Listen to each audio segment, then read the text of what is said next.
I wish I had enough time to cover everything, but I don't. So I'm going to pick out kind of the most important things and make sure I get to those right off the bat. So, is it going? Okay, I see the red light. I'm going to ask you a question. I want you to think for a moment and tell me, how long would you estimate the typical college freshman can read material in their book or in their notes and effectively be learning what they're reading? Okay? Okay? 5 minutes, says Chris. 25 minutes? Hour? Now let me ask, anybody think more than an hour? How long?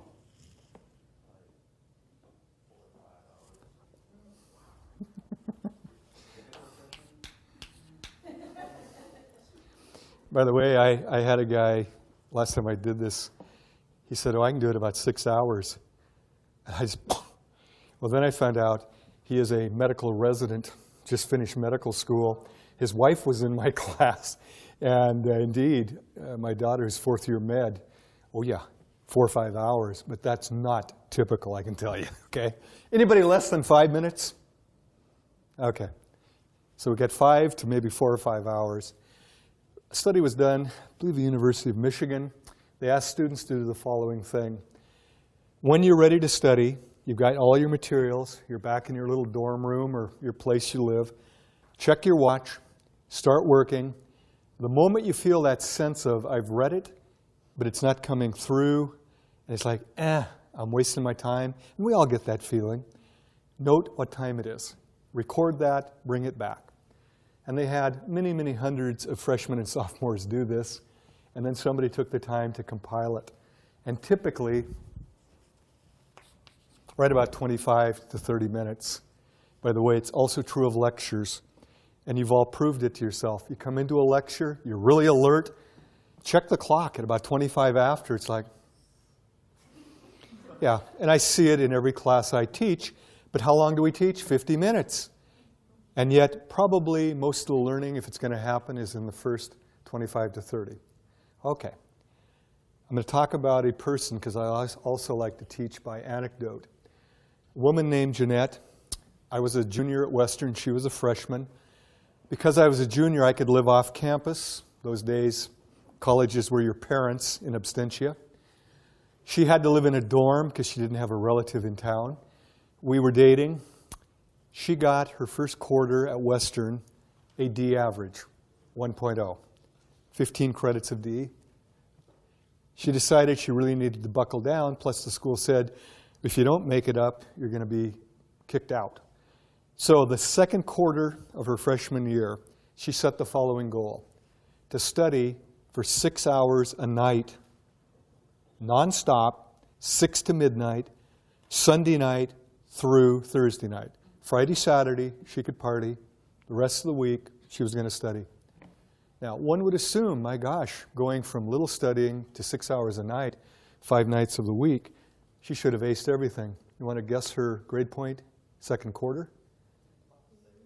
0.0. She failed every class. And this is why telling people to study more does not necessarily help. In some cases, it might actually worsen their performance. What I want to do is show you graphically what I'm talking about.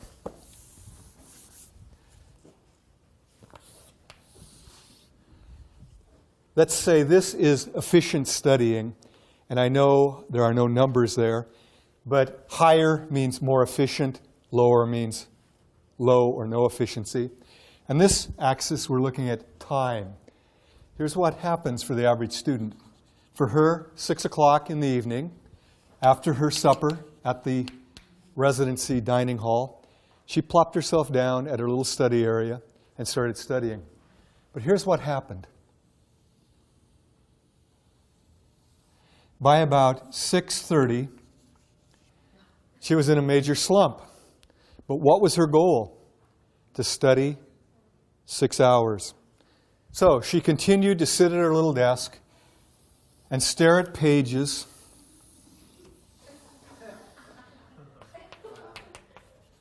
until midnight.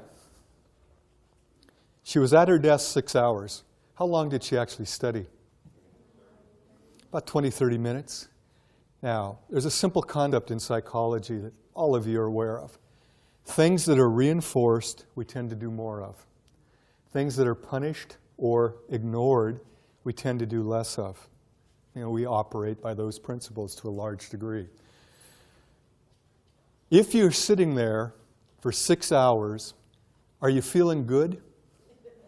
No. Once you get here, you're looking at your book going, I hate geography. I hate literature. I hate psychology.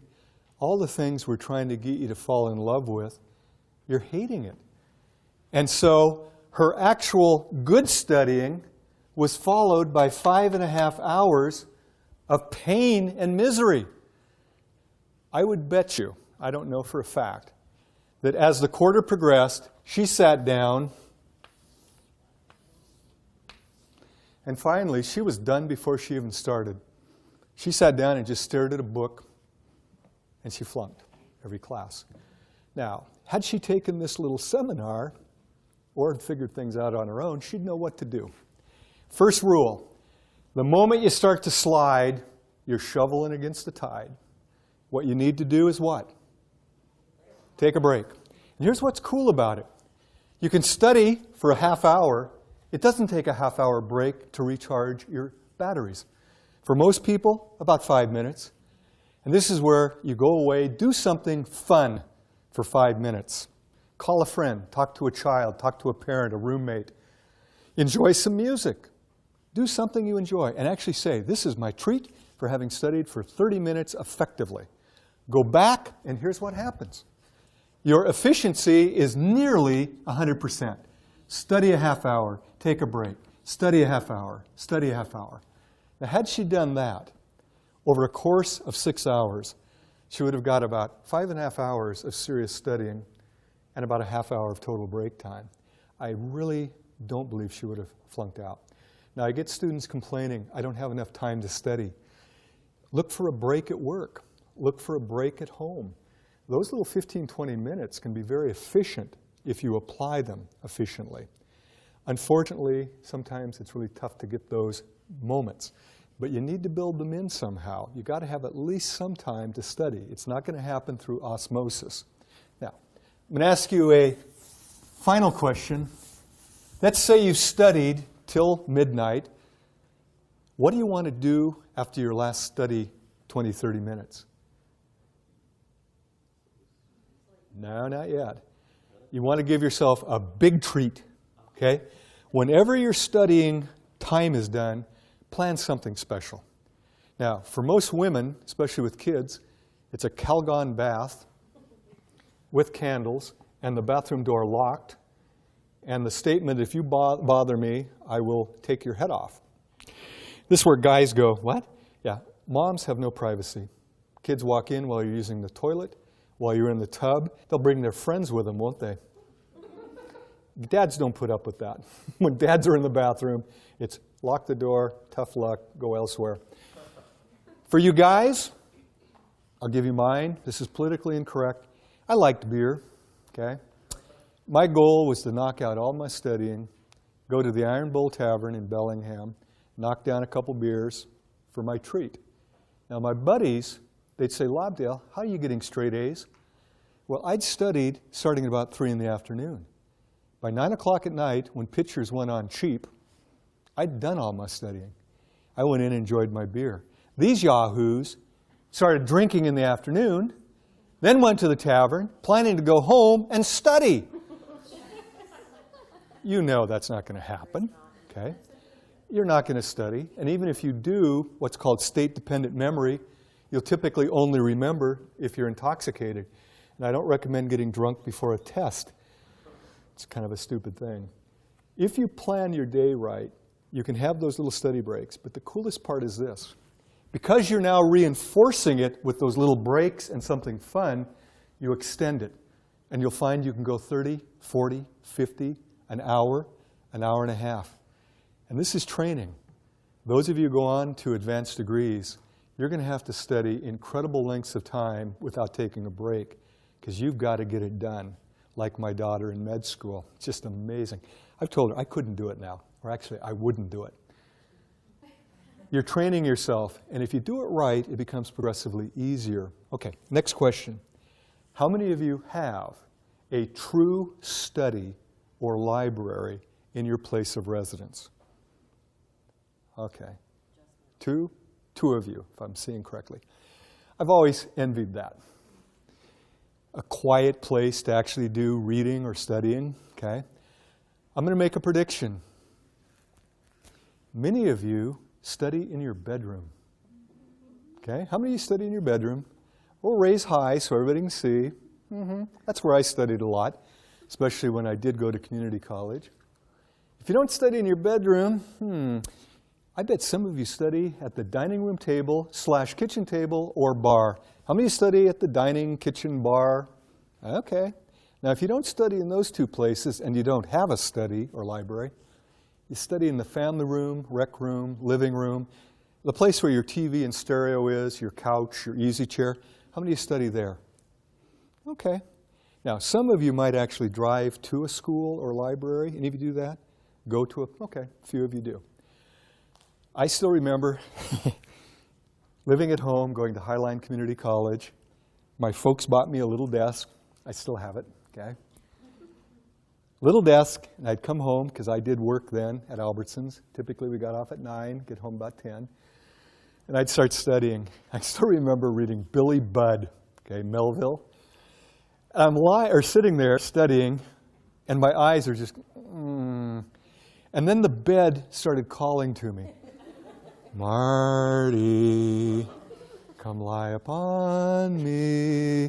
Now, those of you who've studied the Greek, the idea of the sirens calling sailors to the rocks, oh, it's real. I'd hear the bed call me, and I'd finally go, oh, I'll just lie down for a moment. Next thing, my mom would be yelling, Marty, you're late for your English class. And he's like, oh, God, I didn't read Billy Budd, and I'm screwed. Let me ask you, what's the primary function of a bedroom? What's the secondary function? Good. Most groups go. I go, take Psych 20 or 225 to learn about it. It's functional, okay? Primary function of a dining table. Eating. Primary function of a living area. Okay? Recreation, socializing, right? Now, a lot of students don't realize how much we're controlled by environmental cues. How many of you been to the Tacoma Mall? Funny, isn't it? Why'd you raise your hand? Have you ever been to Tacoma? You answered. Why didn't you go like this? Why? Because if I'm asking the entire class, you've been trained to do what? And you don't even think about it. How many been to Tacoma Mall? Hands go up, okay? But if I walked up to you, Chris, you ever been to Seattle? Totally stupid, right? When you're talking face to face, you respond verbally, okay? When you ask a group, hands come up. Now, here's what's bad. Now that I've tricked you, you won't raise your hand. It's like, I'm not going to raise my hand. Okay? But can you see how powerful it is? Without thinking, because we're in a classroom, how many have been to Tacoma Mall? Hands shoot up. Same is true of going in your bedroom and trying to study. You're in the bedroom. Now, a piece of research then at University of Hawaii. Researchers asked the students, what's the biggest problem with studying? They said, we can't get into it. The university in question had primarily dorm rooms. Very few commuter students to the university. Most of you have seen a dorm room. Oh, okay. Most of you have seen a dorm room. They're usually rectangular if it's a duplex. One side bed, another side of bed, everything kind of mirror image. Study area, right? You got a closet or wardrobe. So it's real interesting. In one room, you sleep, you groom, you talk with people, you socialize, you study, you snack. You're all in one room. It's a multi-purpose room. And yet you're supposed to study. If your door is open, what happens? Everybody, hey, Lobdell, what's up? You know, and then they got to come in and talk to you. Very quickly, you can't get to studying. Well, the professors heard that the students couldn't get into studying, but they knew what the dorms looked like. In the Hawaiian dorms, all of the rooms had a gooseneck lamp. So the professor said, we're going to try a little experiment.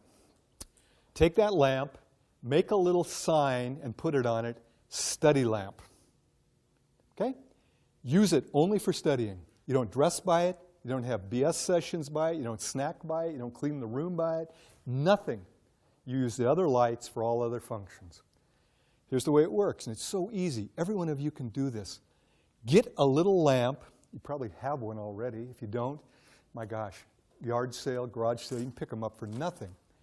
Get that lamp, and it becomes your study lamp. So if you have to study in your bedroom, turn your desk away from the bed. That's the like, how many have been to the mall? It makes you want to go to sleep. By the way, you can't study in the bed. It's also bad for your back if you know about posture. Turn your back to the bed, have a blank wall, have your lamp, have your books ready to go, because you can futz away a lot of time getting ready, can't you? How many of you can futz and futz? Yeah. You're ready to go, turn on the lamp, and start studying. The moment you lose your edge, 15, 20, 30 minutes later, turn the lamp off, get up, and leave the desk. What you're training yourself to study while seated there. And it becomes increasingly automatic, as did the raising of the hand.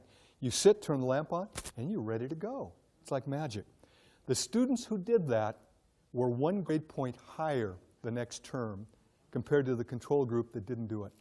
1 grade point simply by creating a study area. Now, if you study in the kitchen dining, remove all food cues, because I know what happens there. You start thinking, turkey in the fridge. Yeah, Swiss cheese in the fridge. Oh, yeah, sandwich time. How many of you have studied and created sandwiches? It takes about a half hour to make a really good one. You eat it, so damn good, what do? Make another one. And pretty soon, not only are you not studying, but you're getting the spread going, okay? You're really frustrated then. The living area, I'm going to tell you, you can do this experiment. You try to study in the living room, and you're focused, and other people are listening to music, watching a movie, watching TV. They won't leave you alone. Hey, Marty, look, it's really good. Excuse me, I'm studying. And then they get angry at you. Well, boo on you, too. You can't study in the living area. It's not designed for that unless you're all by yourself. And you turn off the TV, turn down the stereo so it's truly background. If you're singing along to your favorite song, you're not studying. You're singing along to a song. Your brain has to be focused to be really studying, not time-sharing back and forth between singing and studying. So living areas, very tough to create. But if that's where you have to do it, you bring your little study lamp in, everything else off, turn on your study lamp, and create a study there. Are you getting the idea? Now, I'm going to go through a lot of suggestions. Break it up into small chunks, reinforce it. Simple to do. Create a study area. Simple to do. And you'll be amazed if you take these ideas and do them. I'm going to make a challenge to all of you. It's so easy to sit through a presentation, say, yeah, it sounds good, and then walk away and do nothing. Technically, as a psychologist, if it doesn't change your behavior, you haven't learned it. It's just in your head. To be a true learning experience, you have to behave differently. So my hope is you all make a promise. I'll try at least 1 or 2 of what I talk about today. And when you find out it works, say, gosh, I'll try a 3rd one, maybe a 4th. I went back to grad school in the mid-'80s. Second time around, I actually aced every class. PLU gives pluses. I got pluses in all but 1 class. I didn't do that first time. Okay? I was a good student, but not that good. I used the principles I learned about in teaching psych to become a student. I wish somebody had told me these things when I was a student the first time. It would have been a lot easier. Okay, so we've got 2 things going. Break your study up into little pieces with reinforcement. Create a study area if you don't have one. I think you said you do have a study? Yeah, when my youngest daughter moved out, I took over with them. There you go. Okay. Next thing. The more active you are in your learning, the more effective. And yet, increasingly, I have students who think studying is reading it over and over, and they're going to have some magical thing where they suddenly understand it and remember it well. When you're reading it over and over, or saying it over and over, the term for that is rote memorization, spelled R-O-T-E. It can work. It is the way most of us were taught in elementary school. The way I understand it, a lot of Asian schools depend heavily on rote. And some of you may be darn good at it. And if you can memorize and actually understand by repetition and it's effective for you, don't change. But for most of us, it's not the most efficient or effective way. The way to learn efficiently in college, first you have to decide, what am I learning? Is it a concept or a fact? A fact is the discrete little piece of information. Sigmund Freud is the father of psychoanalysis. That's a fact, okay? But understanding what psychoanalysis is a concept, okay? Understanding the name of a bone is a fact. Understanding what it does in the body gets into a concept, okay? So in studying, sometimes there are a lot of facts. In fact, I use anatomy as a good example. You got to memorize bones, muscles, organs, tissues, a lot of it. But if you simply memorize and don't understand the function of it, the comprehension of the actual concepts, it's a lot of wasted learning, really. Just to know a name of a bone is like, yes, so what? Okay? What does it do? How does it function? So, if it's a fact or a factoid, you have to approach it one way, and I'll talk about how you do that. But in most college classes, what we as professors are most concerned about is that you grasp the concept. Because concepts, once grasped, will stay with you a lifetime. Facts can easily get confused, but that's why we have Google, why we have reference books. If you know the concept, you can quickly look up the fact if you have to know that for a particular fact. Neat thing is, I get questions, who has more advantage, younger students or older students? Depends on what you're talking about. Most of us, as we get older, realize concepts are what are really important to make our lives better, to be effective in our work, to be effective in our personal lives. Facts, though, we realize we can look up. We can get those if we need them. Young people actually often learn facts very quickly, but they never think about the concept. And I'll give you a simple example. I'm an old guy. When I was a bit younger, I would sing along with the radio with my adolescent daughter in the car. Oh, Dad, if you don't know the words, don't sing the song.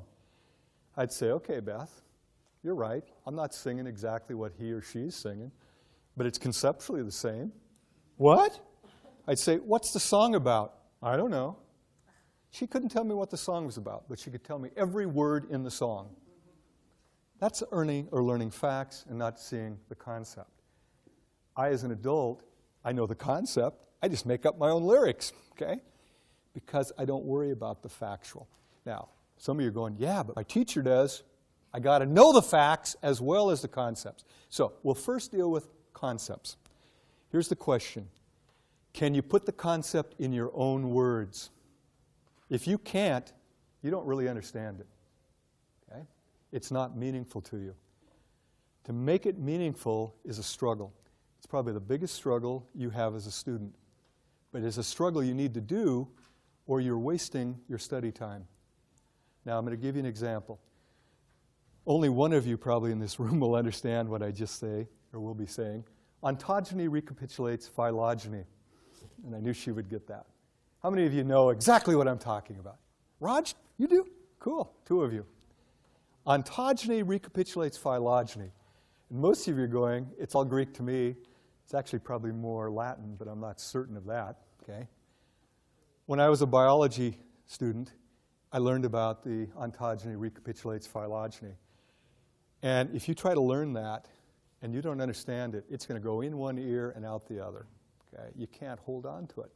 But if I take a moment to break it down, ontogeny means your own development as a being, okay? You as a human, for example. Recapitulates means goes back through or recaptures, retraces phylogeny, which is the development all the way from single cell to complex mammal. Now, to make sense of that, how did all of you start in utero? A single fertilized cell, right? An ovum that's fertilized. And then it starts dividing and you get all that. But you get a little period, and this is what they first looked at embryos, where we look like a little thing that looks like a tadpole, right? Yeah, tadpole-ish. So we start with a single egg that's fertilized, and then we get this little thing that looks kind of like a tadpole. And they thought these were gill slits, okay? They're not. They're just what becomes the thoracic area. But there's no legs. It looks like a little tail. Oh, we had a tail. Got the idea? Well, then we get our arm buds and we get them growing, so we now get arms and legs. And gradually, we start looking more like a human being. By the way, take an embryo of any mammal. You probably couldn't tell one from the other. Human, pig, doesn't matter. They all look very much alike, don't they? Now, you understand ontogeny recapitulates phylogeny. But if an instructor doesn't take the time to tell you that, and you just read it and go, whatever, I'll memorize it, you will forget it about as quickly as you can get through it. I'm not going to prove this. You all get to do a little memory task. Got to find the right. Here we go. I'm going to read to you 13 letters from our alphabet. You all know the alphabet, right? Should be meaningful. As soon as I finish, I want you to say them back to me in the same sequence that I give them to you. So I'll say them and then I'll go like that. Just say them back. Y, T, R, H, don't write them. A, U, S, P, D, P, A, Y, H.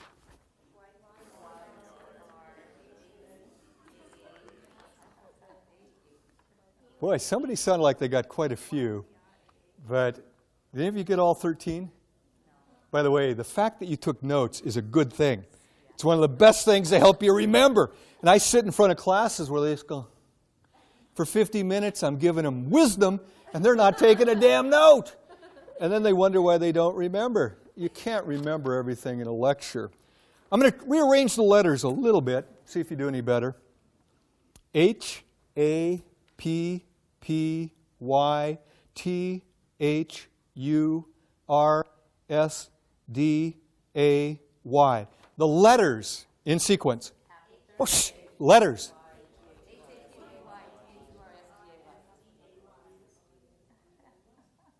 Most of you got all 13. And you thought coming to this lecture you might gain nothing. I've just taken your short-term memory span, which is usually 5 to about 9 letters, and expanded it to 13. Could you give them again? What are they? Damn, you're good. Or I'm good. Now, obviously, it was a little easier. Those were the same 13 letters. Same ones. If you're studying anything conceptual and you're trying to memorize it, it's like Y, T, R. It doesn't make any sense. It's in one eye, out the other. If it's out loud, one ear, out the other. But if you take the time to discover the meaning in it, suddenly it clicks. And I could probably ask you next week what were the 13 letters, and most of you tell me. At the end of the quarter, I could ask you. Most of you could tell me. You might be confused. Was it Happy Wednesday or Thursday? But you'd guess probably Thursday. Now, some of you are in my intro class this quarter. And I do something that I wish I had time to do. I divide the class in two, using a card, so half reads one, the other half reads another card. I have one group try to estimate the number of vowels in a series of words that I read to them. So they're thinking about the words, but we'd say that's superficial thinking.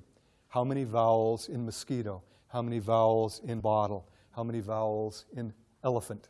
And they get to write down what they think is the number of vowels. The second group are instructed. They're told you need to think about how valuable this item would be if you were stranded on a deserted island. And you then rate its value on a 5-point scale, 1 being no value, 5 being highly valuable. That's called deeper processing. You're now thinking about it in terms of its application or use. By the way, I always think elephant is a fun one. I'd give it a 5. Okay?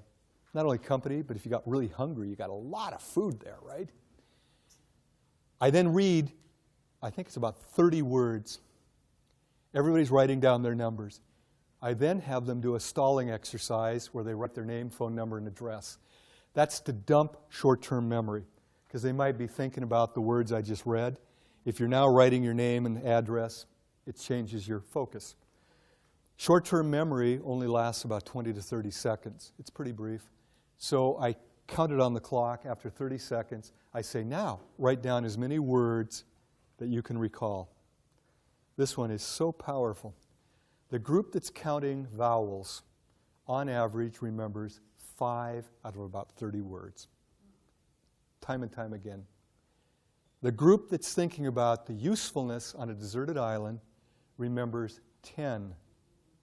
Okay? It's slightly more, 5.5 versus 10.5. But very close to a doubling without doing any more effort, simply by thinking about it instead of just trying to superficially think about it. And this is where, as a student, the more you get into the understanding, the better. Now, this then raises a fun question. What is the meaning of meaning? If I say something is meaningful or meaningless, what am I really saying? Now, I'm not going to go through a big drill, which is kind of fun of teasing it out of you. But a meaningful piece is a piece that relates to something you already know. And the best little analogy is, it's like a file system that you've already got established. You add a new entry to it, so it's all neatly organized. And it's very easy if you've got a file system to add a new entry. We do it with computers also. The other way, meaningless. It's where something new doesn't fit with something already established. And so it's Greek to you. Its ontogeny recapitulates phylogeny. What did you say? Okay. If it's something brand new and you can't relate it, you have to create a new entry. So you have to grapple with it. You have to say, what does that mean? But as I broke it down, I bet you could associate it with something you already understood. You've probably all seen little embryos. You got the idea of an egg, the idea that it kind of recaptures our development from a primitive one cell to a very complex mammal.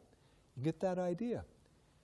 That's the meaning of meaningfulness. Now, as a teacher, I think all of us, or as we are teachers, we all try to make things meaningful in our classes. So we give stories, we give examples, but sometimes our examples don't work for you. This is where you have to tease it out. So I'm going to go to a couple things to help you there. First, study groups. We underutilize them, especially community college. Would people get through med school without study groups? Not very many.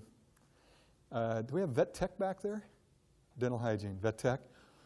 Pretty sophisticated stuff they have to learn, right? Do they do study groups? No? Oh my. I would hope they do. I would encourage them to do it.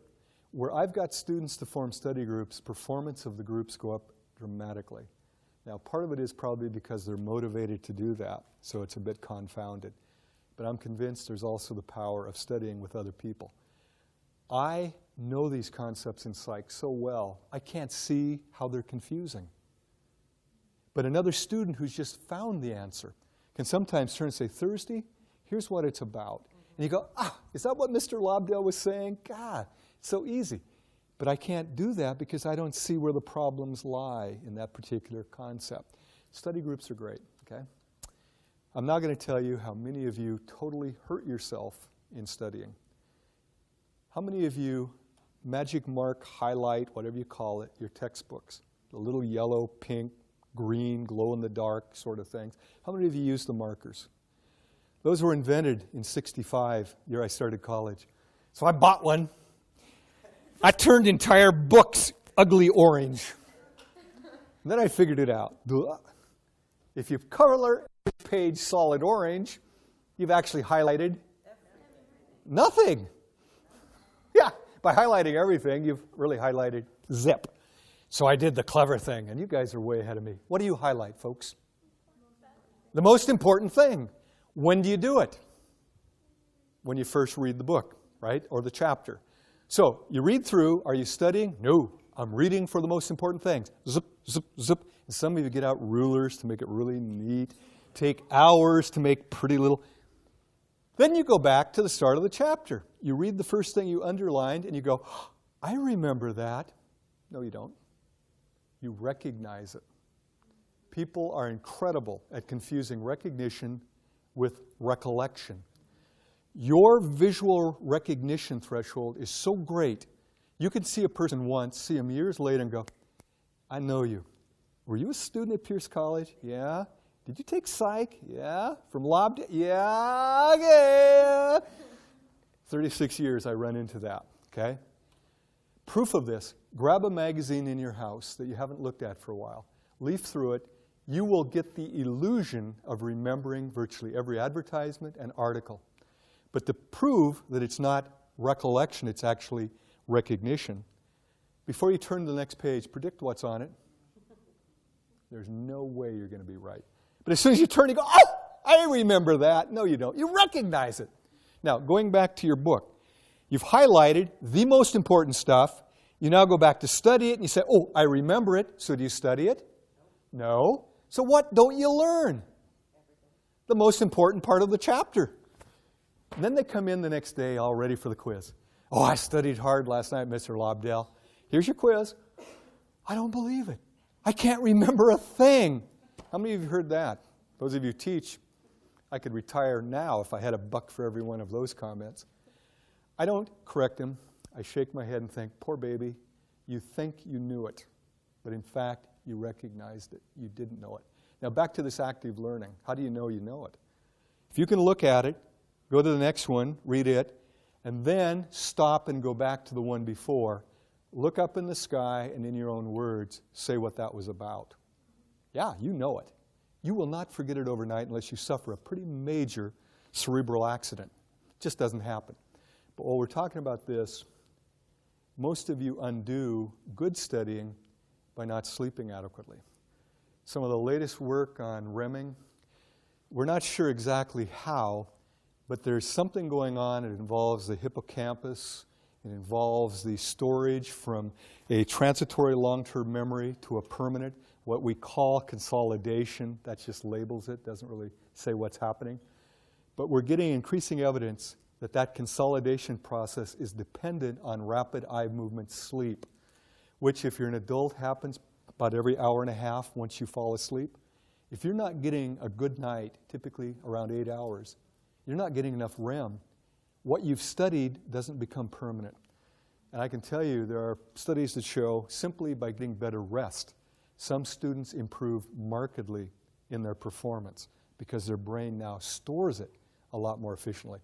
By the way, if you know anybody with sleep apnea, the biggest thing they'll tell you is, I can't remember anything. My brain's shot. It's like my memory's gone.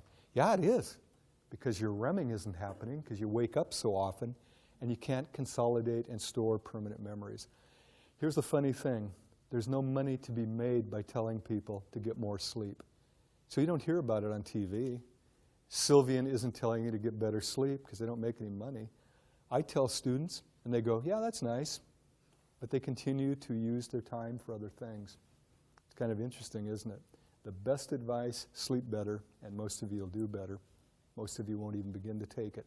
And I know why. You got so many other things to do. I'd ask you this, are they important? Is studying and learning the most important thing you're doing as a student? If so, maybe you need to give up some of the other activities. I have students tell me, I don't have enough time. There's 162 hours in a week? We all have the same amount of time. Marty has no more nor less than anybody in this room. The real question is, what do I do with my 162 hours? Am I going to use it well or use it not so well? Okay? I'm going to give you a couple other tips here. Taking notes, so vital. But most students who do it haven't learned a very simple rule. The first moment you get after a class, ideally right after the class, you should sit down with your notes and expand on everything you jotted down.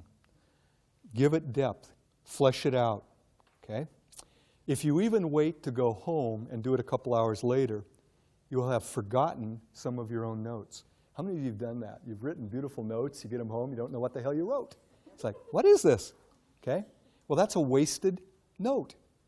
But if you take the moment right after class to flesh it out, you now have a little more detail. Odds are at night, You can still recollect it. That will be a powerful addition with only about a 5-minute time investment per class. That is a good trade-off. Okay? Now, the next piece. Let's say you're trying to flesh out your notes. It's like, I remember they said it or he said it, but I don't know what it was about. Look for a classmate. They're usually hanging around. Go up to somebody and say, hey, what was that about? And they can tell you. Or flatter the heck out of us. Teachers want students to succeed. Sometimes it isn't perceived that way. We want you to do well. It makes us happy. And anytime a student comes up in the lunchroom, where I always try to have my lunch, and says, Marty, I didn't quite understand this. Can you give me another example? I love it. I'm important. It's like, yeah, okay. You come to my office, not just with I'm not getting anything, but what was that about when you were talking about REM sleep, you know? And I started explaining, that's what my life's about here, okay? We love it. That's a legitimate thing. Or, if you don't want to go to the instructor's office, most of us start up a class. Any questions? Yeah, yesterday I didn't quite understand this piece about ontogeny recapitulating phylogeny. Okay, we'll go through that quickly. Once again, we like that. We want you to be successful. Okay, let me jump back here to see where I am in my presentation. Okay, I was talking about being active. Activity can also take the form of recitation. How many of you know the best way to learn is to teach somebody else?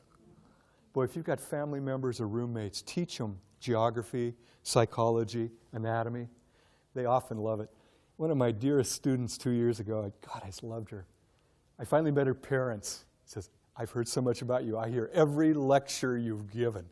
She would come home, sit around the dinner table, and recapitulate what I'd talked about. It's powerful because it reinforces your learning, plus it tells you if you really understood it. Because if mom or dad says, well, I don't quite get that, and you go, I don't understand it either, then very quickly you have to go back and redo it. Teaching another person. Now, some of you may not have anybody at home to teach, or they are not interested. Too bad. Teach an empty chair. There's nothing wrong with talking out loud. Thinking is internal talking to a large degree. There's also non-talking thinking. Talking out loud, as long as you know you're doing it, is not abnormal.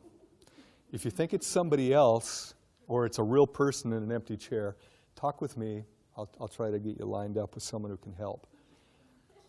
If you have roommates or friends, say, I'm just doing this little Socratic thing where I'm going to explain it to an empty chair. Dialogue with that empty chair. Practice it.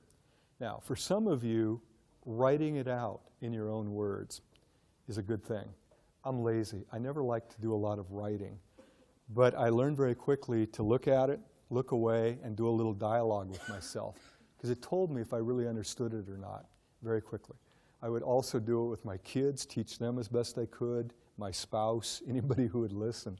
It's a nice way of learning. Active recitation. By the way, one piece of research said 80% of your study time is best spent reciting and only 20% reading. Okay?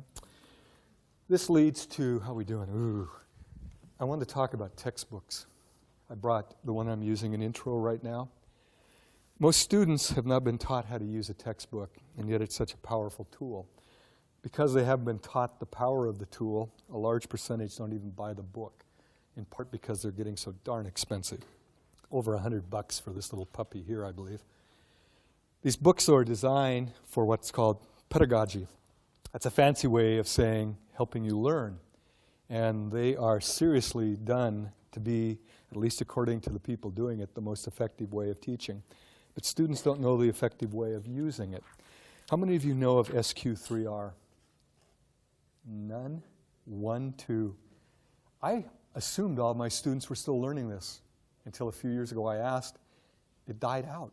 There's also an SQ4R. There's a newer version of it, which I'm not so familiar with. SQ3R. Survey, that's the S. Question, that's the Q. Then you have 3 R's. Read, recite, review. And we were taught this because they knew pedagogically, way back in those dark ages of the 60s, that you retain much more from a text if you survey, question, read, recite, and review. So, how do you do the survey? These are not novels. In a novel, you wouldn't want to read the last page, would you? Find out who done it, it'd ruin the whole thing. But this is a textbook. So what you do is you actually go through the entire chapter. You look at pictures. Okay? What's this about apples? What's this about a duck-bill platypus? Okay. And what you're doing is you survey, you ask questions. What are formal concepts? What's a superordinate concept? What are natural concepts? Prototypes. What is a prototype? So you raise questions as you go through. It only takes a couple of minutes to survey a chapter in any class. Okay? As you're surveying, you simultaneously raise questions. What you're doing then is causing you to be looking for answers. And this is a powerful thing. How many of you have noticed when you're looking through a newspaper for a piece of information, you can find it, it kind of jumps out at you? But if you're just kind of reading it haphazardly, kind of casually, most of what you read you don't even remember. There's something about it, and I can't explain it, I can only describe it. If you intend to find something, you find it. And I've got a little demonstration I could have brought where I actually show a placard with the words Boston and London printed on them. And I hold it up for 20 seconds. Out of a group this size, maybe 2 or 3 of you'd see Boston and London. Because before I do it, I tell you to look for letters, symbols, and numbers. I create what's called a set. You're now expecting not to see words, but letters.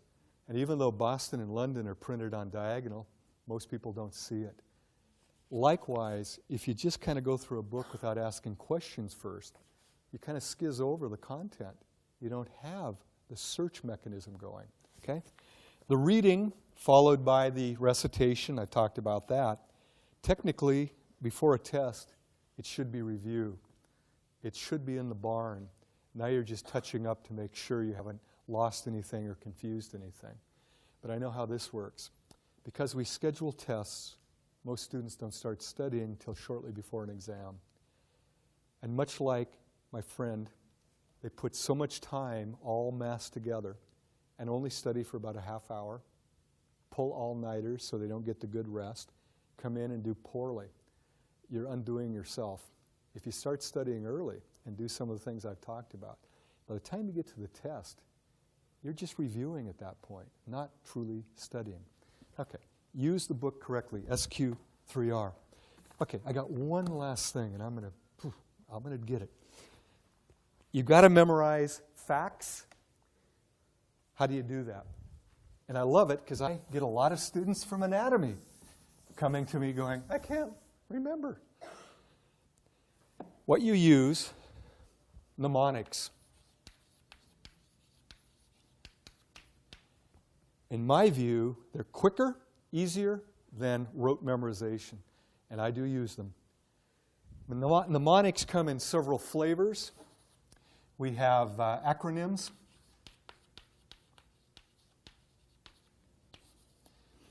We have the coined sayings and interacting images. There are other types of mnemonics. Technically, taking notes is a mnemonic because a mnemonic is any system that facilitates recall. Most of what I've been talking about are technically mnemonics. But these are more formal, okay? How many of you have learned that you can take letters and form a word of it, using those letters to remember certain facts? Okay? Ones that come to my mind, Roy G. Biv. How many know about Roy G. Biv? You know.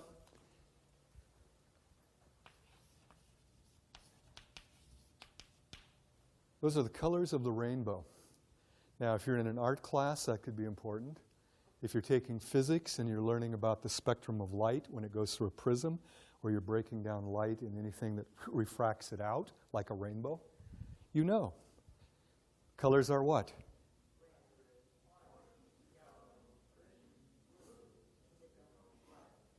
Pretty easy. Now, how long would you have to work with flashcards to remember that? Now, in my intro to psych class, see if anybody remember afferent, efferent? You can tell me. We both talk about this. Afferent neurons in the periphery, what do? From sensory receptors toward the CNS. Efferent, CNS, to the effectors, muscles basically, okay? The trouble is, when you're teaching this, and this is good for you to know as students, anytime two things are highly similar but not the same, you get maximal interference. That's how we talk about problems with remembering. So you memorize it without really knowing it, and you're sitting there on a quiz going, oh yeah, it's afferent. No, it's efferent. No, it's afferent. How many of you have done those flip-flops? And your brain gets, and then you tell the teacher, you're tricky. It's not tricky if you know which is which. It's very easy. But if you're confused, it's terribly tricky. And I just once again think, oh, you didn't really know it. So when I tell my students, really they're both the same. Whoop. Sensory are afferent. Motor, efferent. Now, with that little acronym, SAME, you can study very little. They're both the same. Now, this is where I had a student in my class say, okay, same, big deal. But I'm in anatomy and physiology. I says, what's giving you a hard time? He says, we're studying the heart. I said, well, I took a really light anatomy course. What are you studying? The left and right atria. One is deoxygenated blood, and the other one's oxygenated because one's on the way to the lungs, the other one's coming back from the lungs. And she said, I can't keep it straight. Now, that's a factoid.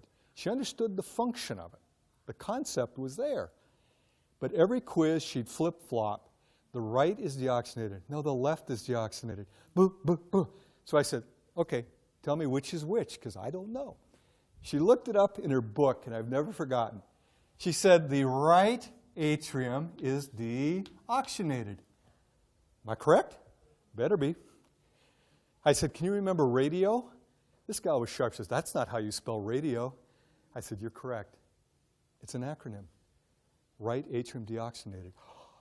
Her little eyes lighted up. With one little thing, she could keep it straight. Okay? And if the right atrium is deoxygenated, the left atrium is, or LATO, if you like LATO. Okay? I don't know, it's dumb. Now, this is where I put a challenge to you. Sometimes acronyms can come up that are very easy. Now, I'm going to go with one, and you can help me on this. 12 cranial nerves. Give me the saying. No, not the other. No, not that one. There's two of them. Yeah, on Old Olympus' Towing top. a fin and German. Viewed. Some hops. Okay? Now, what she just gave you were the 12 cranial nerves, the first letters in descending, right, from the top to the bottom. And I've never learned all of them because I didn't take that serious. But if you know on old, obviously O, O, you're going to have, what are they? the olfactory optic. Okay, olfactory, optic, okay? And you go right down, old Olympus towering top, da-da-da-da-da, okay? Now there's another one, O, to touch and feel. I don't go there, okay? Only women instructors get away with that one. No, I won't go there.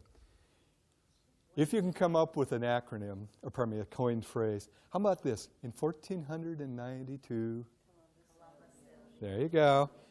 How do you unscrew something? You turn it counterclockwise. You turn it clockwise. So I tried to teach my son this. He says, no, Dad, it's righty-tighty, lefty-loosey. That's another saying. It's perfectly good. It's just one that I didn't know. How many days in the calendar? 30 days, hath September, April, June, and November. We used to learn that. They don't do it anymore. You kids have learned knuckle counting. January, February, March, April, May. It'll tell you long, short, but it will not tell you the number of days in February, nor the rule where leap year makes it 29, right? Little sayings can allow you to remember things very well. My very good mother just served us 9 pizzas. She knows it. What are they? Planets from the sun outward. Unfortunately, the pizza is no more. It got degraded, right? It's no longer a planet. Okay, those are the sayings. Sometimes a saying allows you to remember things. For my money, though, the third one, interacting images, is the best of all. And I'm going to draw from nutrition. How many of you have taken human nutrition? Aha! You can tell me then. How many calories per gram in protein?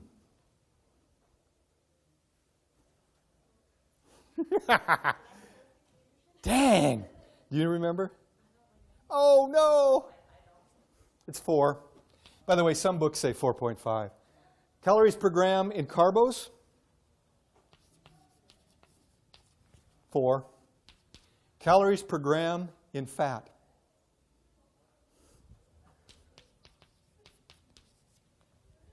And that's why when you consume fats, you're getting twice the package there.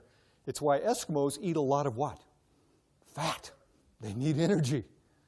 It's why if we eat a lot of fat, we get the gut going. I had a woman come in, sweet lady, 40 years old, crying. I'm too old to learn. What? I said, I'm older than you. I can still learn. Come on, what is this? She's taking human nutrition. She understood the concept of protein, the concept of carbos, the concept of fat. Says, I can't remember the details. That's typical as we get older. I said, okay, you're stuck on a fact, not the concept. What are the facts? So she told me. I said, okay, let's start with something easy. Carbohydrates. You got to remember 4 and only 4 to carbohydrates. Carbohydrates. Starting to see? Interacting image. How many syllables in the world? Just say it. Carbohydrate, 4. Now, I said there's an easier one. When I hear the word carbohydrate, that first part, C-A-R, is what? What's C-A-R? Car. How many wheels on a car? 4. Cars have 4 wheels. Carbohydrate would have 4. Now, how many know about racing? You got the pro car circuit. Would a pro car have 4? Just like a car. Protein, pro car, 4. Now she's starting to see what I'm getting at. Fat, fat. How do you remember 9 in fat? And she goes, that's my problem. I can't remember. Well, let me ask you. Some of you know about cats, vet tech, right? How many lives do they have? 9 lives. Now, there's also an expression for rich people. What do we call a rich person regarding cats? Would a fat cat definitely have 9 lives? So I picture fat cats with 9 lives. This woman was almost gleefully happy. 9 calories per gram in a fat cat. Now, I've used this in classes, and I try to get people to realize interacting images work even better if they're a little weird. The weirder, the better, actually. But if you share them with friends, they may go, ooh, my God, you're sick.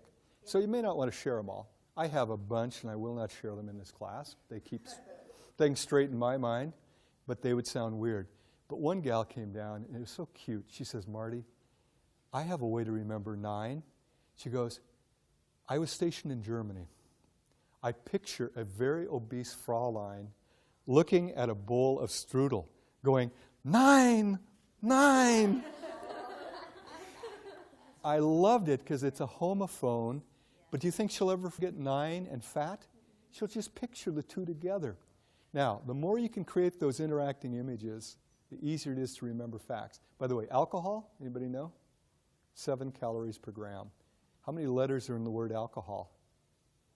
7. And if you're a bartender, what's the classic call drink? Seagram 7 with 7-Up. They call them 7 sevens. 7's everywhere. So the more you know about Seagram 7 with 7, it's like 7 calories per gram. By the way, that's also if you drink a lot, you get heavy quick. It's not very utilizable, but it is energy in your body, which we convert to fat fairly quickly. Okay, got the idea? By the way, eggnog, fat and alcohol, yeah, you can pork out almost instantly. I've gone beyond my time. I know that she has to be out of here. I think there might be another class. I thank you so much. There's a handout up there. There's also, God, I'm not going to do this. I've been here long enough. I don't have to. If you have questions, come see me. You were a great group. Thank you.